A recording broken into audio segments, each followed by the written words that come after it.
평택의 새로운 시대가 열립니다. 문화로 하나 되며 평화로 하나 되며 대한민국에서 가장 빠르게 도약하는 도시 평택. 혁신적인 일자리와 자연 속 휴식이 공존하는 도시. 행복한 도시, 건강한 도시. 평택이 희망찬 미래를 열어갑니다.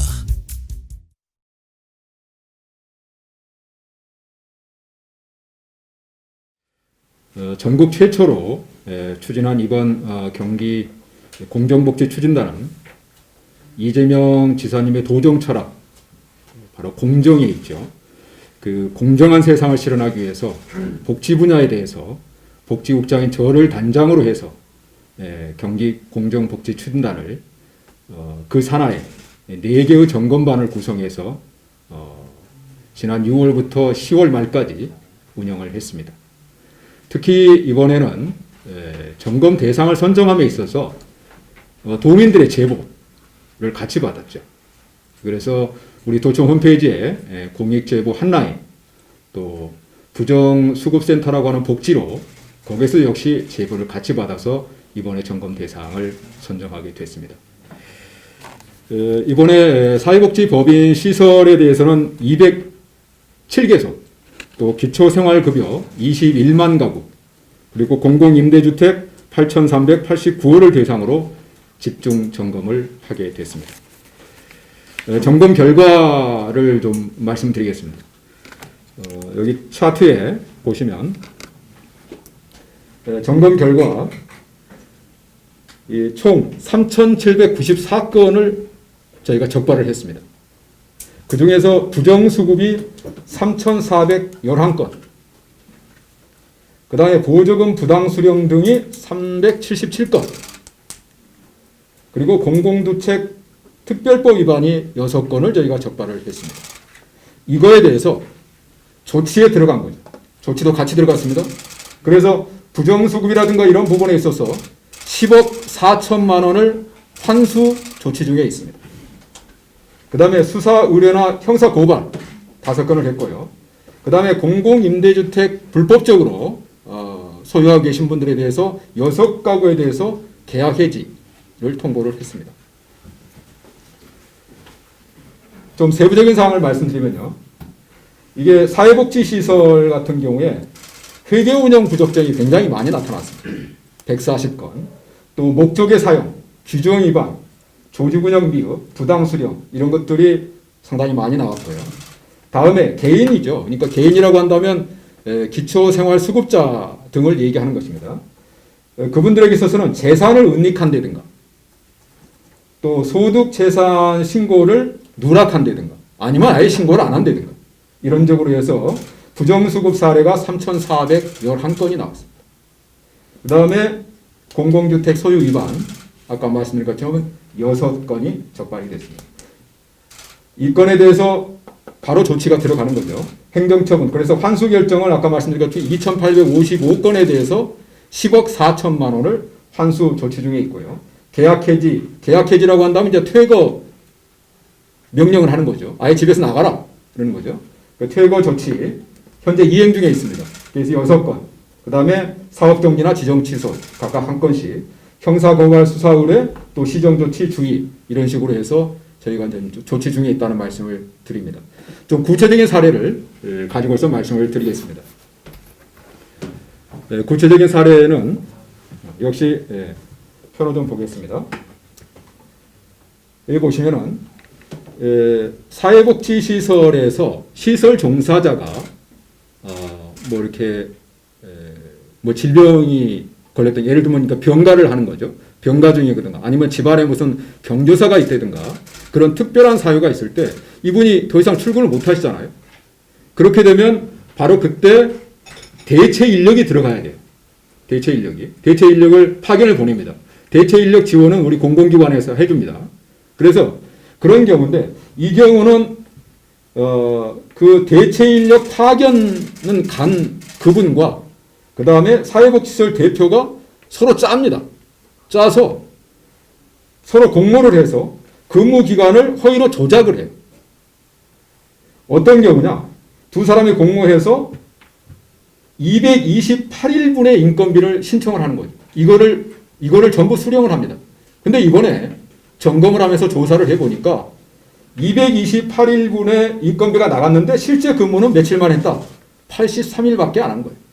그러니까 무려 145일을 허위로 일하지 않았는데도 인건비를 부당 수령한 케이스. 그래서 그 금액을 따져보니까 2,100만 원이 되더라고요. 그래서 이 부분에 있어서 현재 환수 조치 중에 있습니다.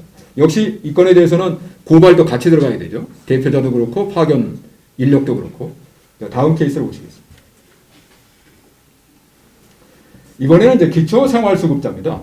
기초생활수급자는 일정 금액이 유지가 계속 돼야 되잖아요. 일정 금액이 계속 유지가 돼야 되는데 그거가 유지가 안 되면 이제 기초생활수급자에 탈락이 되는데 이 경우는 기초생활수급자가 2013년부터 생계비와 주거비를 계속 받아왔어요.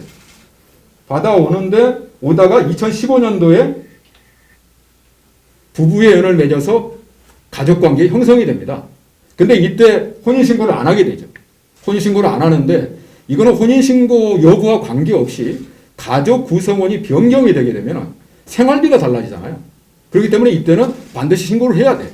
그래서 이분이 기초생활수급자일까 아닐까를 판단을 해야 되는데 그걸 아예 못하게 막아버린 거예요. 그러니까 신고를 안 하게 되니까 당연히 가구원 소득도 같이 숨기게 되는 것이죠.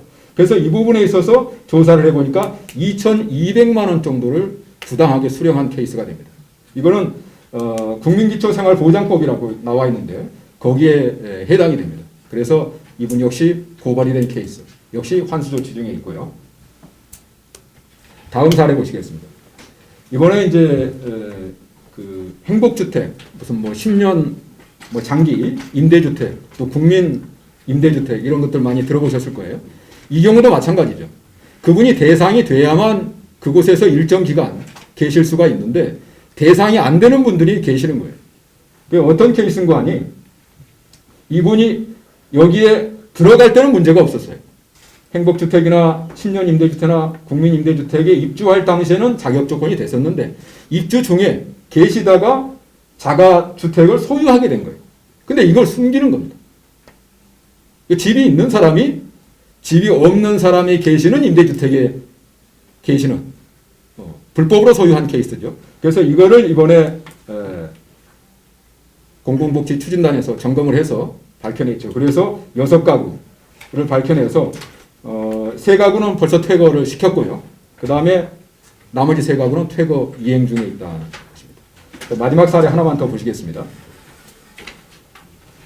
이번에는 이제 사회복지법인에서는 엄격한 법적 규제를 받고 있습니다. 이게 사회복지법인이나 시설은 정부에서 다양한 보조금을 많이 받고 있잖아요. 그렇기 때문에 기본예산이라든가 이런 부분에 있어서 변동이 생기면 당연히 허가 절차를 밟아야만 돼요.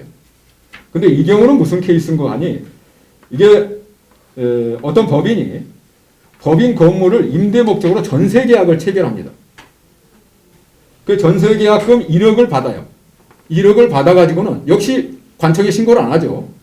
받아가지고 그거를 그러니까 건물 신축비로 불법으로 사용합니다. 관청에서는 전혀 모르고 있는 거예요. 본인들이 알아서 그냥 이렇게 처리해버리고. 이런 것들이 이번에 적발이 됐습니다. 이건 역시 사회복지사업법에 의해서 엄격히 규제되는 그런 사항입니다. 그래서 몇 가지 사례를 말씀드렸습니다. 사실은 대다수 사회복지법인이나 시설 또 개인분들이 법과 규정에 따라서 대부분 다 잘하고 계십니다. 하지만 방금 사례 소개시켜드렸던 것처럼 이번에 적발한 케이스처럼 안타깝게도 일부 사회복지법인이나 시설이나 개인들이 그 보조금을 부정수급하거나 아니면 부당 수령하는 행태가 있다는 것을 이번에 밝혀냈고요. 또 복지 누수가 지속적으로 발생하고 있다. 참으로 안타까움입니다. 특히나 복지 분야에 있어서는 부정이나 유급 활동을 뿌리 뽑아야 되는 상황입니다. 아시잖아요. 지금 코로나 상황이라서 많은 분들이 어려움을 처해 있는 이때에 정말 복지 쪽이 굉장히 중요하다고 생각합니다. 그래서 우리 경기도에서는 복지 분야에 대해서 더 이상 위법행위가 발생하지 않도록 철저하게 계속해서 무관용 원칙으로 처벌을 할 겁니다. 그리고 공정한 복지 실현을 위해서 최선을 다하겠습니다.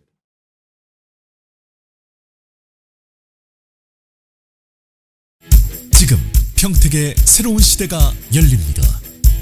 문화로 하나 되며 평화로 하나 되며 대한민국에서 가장 빠르게 도약하는 도시 평택. 혁신적인 일자리와 자연 속 휴식이 공존하는 도시. 행복한 도시.